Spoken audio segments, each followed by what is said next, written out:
tous. Salam alaikum. Merci à tous d'être venus.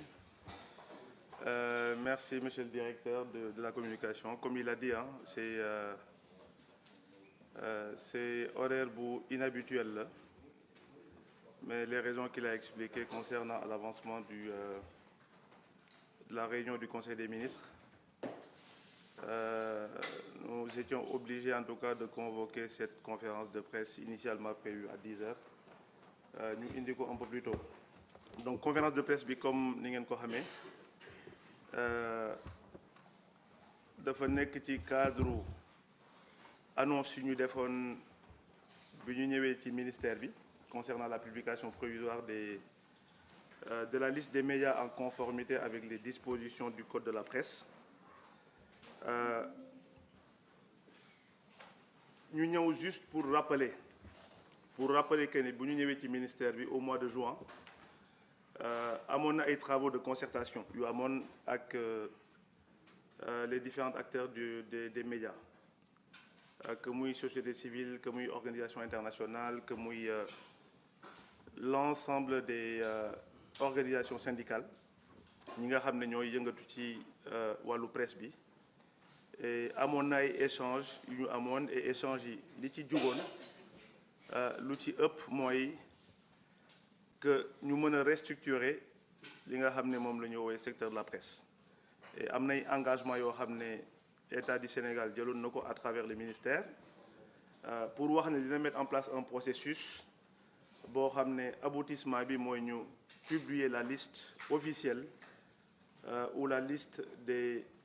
entreprises de presse reconnues par l'État du Sénégal. Loolu mooy wane ce petit rappel bi ngeen gis ci échange bi pour wax ne c'est un long processus boo xam ne dinañ ci ñëw au cours des slides. Li ñu mën a wax en termes d'état des lieux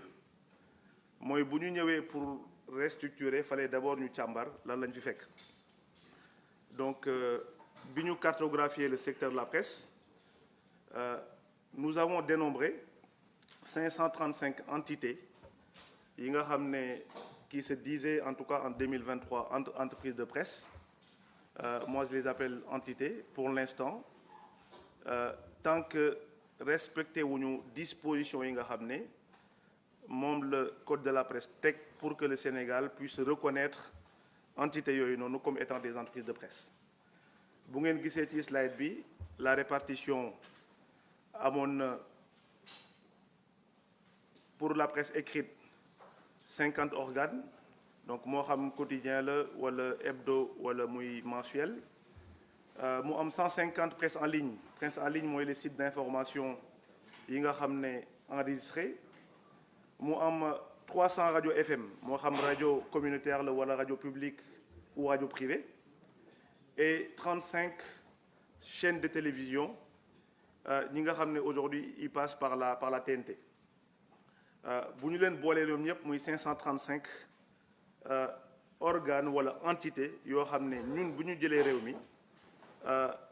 situation bu lañ ko fekk. Donc toujours ci état des lieux bi comme ni ma ko waxee sànq ñun élément bu ñu am pour mën a reconnaître un organe bi nga xam ne mën nañ ko tuddee de entreprise de presse ou pas, benn tegtal la ñu am muy le code de la presse, muy une loi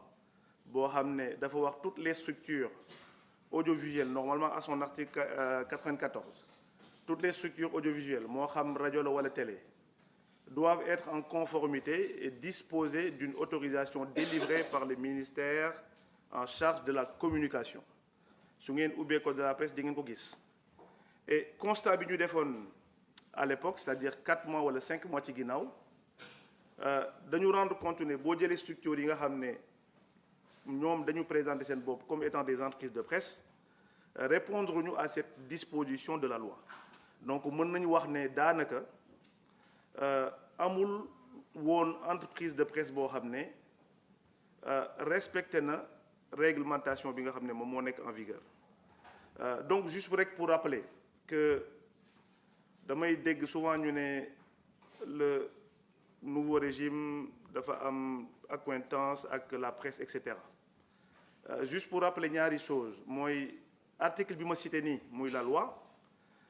ñu ngi ko mettre en vigueur en 2017 c'est-à-dire que boobu je pense pas que ñun ñëwoon nañ ci bopp réew mi deuxième élément bi mu mën a joxe mooy li nga xam ne moom ngeen gis en rouge ci slide bi c'est-à-dire si l'État du Sénégal dafa animé woon par une volonté de bâillonner comme ça a été écrit ça et là wala ñu ñëw pour faagagal secteur de la presse je pense que amoon na assez d'éléments dès que bu ñu arrivé au pouvoir ñu mën a jël les dispositions pour arrêter ñëpp et demander à tout le monde de se conformer à la loi parce que li ñu gis comme constat mooy ce qu'on appelle la non-conformité d'une centaine de médias yi nga xam ne ils ne respectent pas les dispositions fondamentales de la presse gis ngeen ko sànq 535 yoo xam ne wane nañu ko et loolu causes yi ak conséquences yi mooy gis nañu déliquescence bi nga xam ne constaté nañ ko dans l'environnement que ce soit dans le secteur économique wala surtout dans la précarité ak ñi nga xam ne ñoom ñooy yëngatu ci wàllu média def nañ fi benn sortie il y a quelques mois de cela il y a 3 mois pour être précis pour wane ne rapport bi nga xam ne convention des jeunes reporters wanoon nañu ko ñu gis ci ne am na média yu bari disposition yi nga xam ne moom la loi bi teg ñu war ko warloo ak seeni employés amul mu entraîner vraiment un environnement boo xam ne avec une certaine précarité ci surtout journalistes yi nga xam ne ñoom ñoo war a exercer seen métier de journaliste de manière convenable li ñu gis aussi par rapport au premier slide sur les 535 ñu gis na am na prolifération de la désinformation et de la discours de haine dans les médias et c'est des pratiques yoo xam ne avec des acteurs non identifiés loolu mooy am na ñu bari ñuy yëngatu ci secteur bi qui se disent journalistes wala ñu yoowee seen bopp journalistes wala qui se permettent même d'avoir des chaînes de télé wala d'avoir des chaînes tout court que ce soit moo xam média en ligne la wala média audiovisuel en ligne di exercer métier journaliste alors que amuñu nekkuñu détentrice de carte de la presse amuñu aussi une formation adéquate pour mën a joxe information et loolu je pense que c'est d'abord la responsabilité de l'État du Sénégal parce que nit ñi libre nañu jug jël def lu leen neex wala ñu jël usurper fonction jàmbur mais nous partons du principe que l'État du Sénégal moom moo am cette responsabilité pour ku nekk milieu bi nga yëngatu nga war a am un certain nombre d'obligations légales yi permettre nga mën a am sañ-sañ boobu noonu pour mën a yëngatu ci milieu boobu noonu parce que damay wax souvent ne amul journaliste bu nekk Sénégal boo xam ne dina nangu par exemple quand il est malade de se faire opérer par un mécanicien wala par un carreleur donc on part du principe que ku ci nekk liggéey bi nga war a am da nga ko war a def ci ak ay chartes yoo xam ne état bi moo ko lal ba ñu mën a distinguer ku ci nekk métier bi nga war a pratiquer mu am aussi ce qu'on appelle pratique mercenaire de la plume de plus en plus fréquent loolu je pense que bi ñu jubee élection yi ak léegi gis nañu pas mal de presse en ligne boo xam ne du ñu xam kan moo nekk ci ginnaaw il y a juste une page PDF qu'on voit avec des titres souvent pour faire la promotion d'un acteur politique wala ñu def ko juste pour saaga ay leaders politiques te du ñu xam réellement kan moo nekk ci ginnaaw et comme par hasard bu élection yi jeexee nous avons constaté qu'il y a une centaine en tout cas de ces entités qui se disent des médias ñu disparaître loolu aussi je pense que il appartient à l'État du Sénégal que mu remettre l'ordre par rapport ak ces pratiques yi nga xam ne indignes du journalisme que nous considérons nous étant un métier très noble et qui doit être fait ci ñi nga xam ne dañu am formation bi wala ñu am une expérience valable pour pouvoir l'exercer am aussi cette responsabilité ñu gis aussi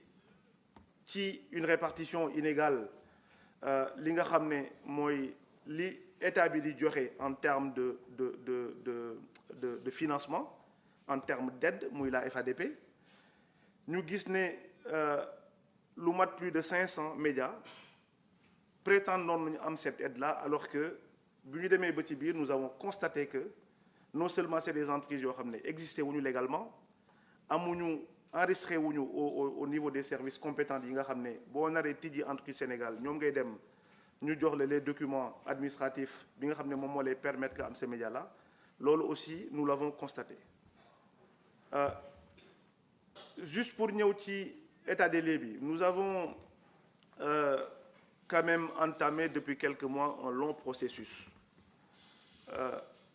Pourquoi c'était important ñu am surtout ce slide-là pour montrer cette chronologie bi nga xam ne moo arrivé ak résultat bi nga xam ne moom la ñu am tey parce que je l'ai rappelé tout à l'heure ci samay njëlbeenu wax commencé nañu il y a 3-4 mois avec la mise en place de la plateforme et avant ñuy mettre en plateforme parce que pour mu am cette inclusivité nous avions décidé de faire un certain nombre de rencontres muy concertation avec tous les acteurs des médias moo xam da ngay représenter média dem nañu gis la ñu waxtaan ak yow ne la fii lañ nar a jëm moo xam da nga nekk ci organisation patronale wala syndicale wala société civile entamé nañ une série de rencontres pour expliquer réellement c'est quoi le projet de restructuration bi nga xam ne non seulement c'est une demande des Sénégalais et deuxièmement c'est d'abord une demande des acteurs comment dire du secteur des médias ñi nga xam ne ñoom jàpp nañ ne seen métier maintenant dafa am ñeneen ñu ci ñëw di exercer ces métiers-là alors que amuñu li nga xam ne moom mooy les compétences wala l'expérience pour pouvoir le faire bu ñu jógee série de concertation yooyu noonu nous avons mis en place une plateforme bi dinaa ci ñëw après de manière beaucoup plus ample plateforme bi nga xam ne aujourd'hui moom mooy nekk le guichet unique de l'État du Sénégal képp koo xam ne da nga bëgg enregistrer wu en tant que acteur en tant que média ou entreprise de médias que nga mën a dem ci plateforme boobu noonu mën a enregistrer wu avec yeneen services yoo xam ne plateforme dina ko proposer dans les semaines et mois à venir et yooyu dinaa ci ñëw après de manière beaucoup plus ample bi ñu jógee ci loolu la mise en place plateforme ñu teg benn arrêté boo xam ne mooy instituer une commission d'examen des déclarations parce que damay rappeler souvent ne même bu fekkee ne dañu nekk ci régime déclaratif am na aussi un certain nombre d'obligations légales notamment à travers la loi boo xam ne loi bi daf ko teg pour que ñu mën a am un cadre réglementaire et juridique bi nga xam ne képp koo xam ne da nga yëngatu ci secteur des médias nga mën ci soumettre ensuite on a installé le comité comme en date du 11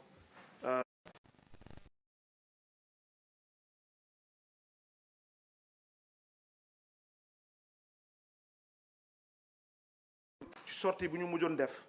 dañu waxoon ne dinañu laisser 1 mois mais on a laissé 3 mois pour essayer pour respecter en tout cas et essayer de faire en sorte que tout le monde ñëpp ñi nga xam ne secteur média lañu ñu mën a am temps pour mën a ñëw ci plateforme bi enregistré wu am assistance technique ñi nga xam ne amoon nañ des difficultés parce que ñu xam nañu ñëpp amuñu peut-être des facilités à utiliser les outils informatiques nous avions mis également en place un service dédié qui était fonctionnel H24 pour aider ñi nga xam ne am nañu problème pour mën a enregistrer wu ba ci li nga xam ne moom mooy tey jour bi nga xam ne moom la ñu publier moom la ñu fas yéene publier la liste officielle des médias pourquoi ñu ma insister ci slide bi parce que bu ma mujjee génn en 2000 au 16 août 2000 le 16 août pardon dernier dañu waxoon ne réforme yu mel nii soo koy def il faut que nga jël temps pour expliquer parce que encore une fois l'État du Sénégal ñëwul fii pour gàllankoor ay médias wala muy ñëw pour lépp lu war a jugal lii mooy accompagner des médias mooy médias yi ñu mën leen accompagner ñu mën leen restructurer ba ñu mën a xam kan mooy financer médias yi kan moom lan et cetera parce que je pense que c'est quelque chose quand même d'important et di ngeen mën a gis dans les slides qui viennent lan moo tax ñu def ce processus là. Je l'expliquais tout à l'heure aussi par rapport à la mise en place de la plateforme bi nga xam ne encore une fois bépp média boo xam ne suba enregistré woo ci wala déclaré woo ci média bi ñun mënuñu le considérer comme koo xam ne ku existé nga encore une fois l'État du Sénégal à travers ce ministère là dina mettre toutes les possibilités en termes d'accompagnement pour que képp koo xam ne am nga difficulté pour s'enrôler wu ci plateforme bi nous sommes disposés à mettre en place des outils l'accompagnement pour que ñu mën la aider à ce que nga mën a conformer wu à la loi plateforme bi nag au-delà de les aspects déclaratifs dafa am yeneen aspect yoo xam ne yu important la parce que ñi nga xam ne tey dañu nekk ci régime déclaratif mooy ñi nga xam ne mooy les entreprises de presse notamment la presse écrite dafa am loo xam ne ñu koy woowee déclaration de parution wala dépôt légal boo xam ne dañuy xëy di ko def tous les matins ci yenn services yi plateforme bi dina tax suba ba ñoom du ñu mën a déplacer wu pour mën ko def c'est-à-dire tout se fera à travers cette plateforme les demandes FADP yi nga xam ne aujourd'hui par rapport à la sortie bi nga xam ne def nañ ko il y a 3 mois ngeen gis anomalie ak écart yi nga xam ne constaté woon nañ ko demain de manière transparente képp kuy def demande di nga ko def à travers cette plateforme là te soo ko defee à cette plateforme dinañu xam kat moo demandé kat moo jot lan ak quelles sont les règles yi nga xam ne teg nañ ko pour que ñu bañ a constater benn écart par rapport à la distribution en tout cas des fonds parce que on parle quand même de fonds publics boo xam ne dañ ko war a gérer avec une certaine responsabilité et on part du principe que dès lors que ay fonds wu sénégalais la sénégalais bu nekk mën nga am droit de regard ci li nga xam ne noonu la xaalis bi noonu lañ ko distribuer mu am également demain l'enregistrement des conventions publicitaires et les demandes surtout de visa parce que souvent journalistes yi bu ñu bëggee génn également il faut que ñu dem su ñuy def demande visa il faut que les ambassades vont appeler le président de la convention de carte la presse pour xool ndax journaliste bi am na carte wala kamul at et cetera demain à terme à travers cette plateforme ki nga xam ne journaliste bi nga xam ne dëkk na Fongolemi par exemple il n'a pas besoin de faire le déplacement ñëw ba Dakar pour faire cette déclaration